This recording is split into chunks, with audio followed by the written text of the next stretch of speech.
আগামী সপ্তাহে নির্বাচনী রোডম্যাপ ঘোষণা করা হবে জানিয়েছেন ইসি সিনিয়র সচিব আখতার আহমেদ। বিকেলে এক ব্রিফিংয়ে তথ্য জানান তিনি। রোডম্যাপের সংলাপ, আইনবিধি সংস্কার সহ সংশ্লিষ্ট বিষয়ে স্থান পাবে বলে উল্লেখ করেন তিনি। এদিকে নির্বাচনে সব দলের অংশগ্রহণ নিশ্চিত করতে সিইসির প্রতি আহ্বান জানিয়েছেন জাতীয় পার্টি। এম আর আসাদের রিপোর্ট। দলের কাউন্সিল পাল্টা কাউন্সিলের দ্বিধাবিভক্তির মধ্যেই নির্বাচন ভবনে সিইসির সঙ্গে দেখা করতে আসে জাতীয় পার্টির 4 সদস্যের প্রতিনিধি দল।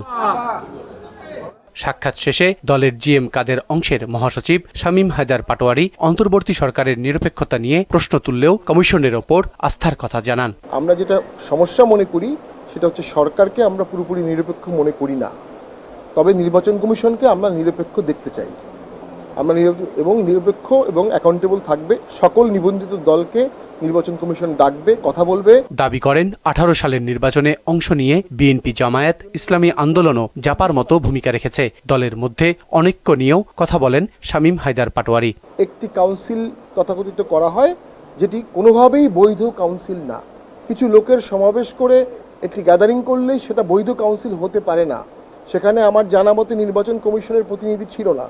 সেখানে আমার জানা মতে বহিষ্কৃত যারা ছিল তারা বহিষ্কৃতাদেশ প্রত্যাহার না হয়ে কি করে কাউন্সিল করবে। ওই ভোটগুলোতে চরমোনাই অংশগ্রহণ করেছিল 18 সালে, বিএনপি অংশগ্রহণ করেছিল, জামাতে অংশগ্রহণ করেছিল, এবং ওর মাঝখানে যে স্থানীয় সরকার নির্বাচনগুলো হয়েছিল এখনো আপনি দেখবেন বাংলাদেশের অসংখ্য লোকাল গভর্নমেন্টে জামাতের নেতৃবৃন্দরা নির্বাচিত হয়ে এখনো আছে। এদিকে ইসি সচিবালয়ে ব্রিফিংয়ে সিনিয়র সচিব জানান আগামী সপ্তাহে আসছে নির্বাচনী রোডম্যাপের ঘোষণা।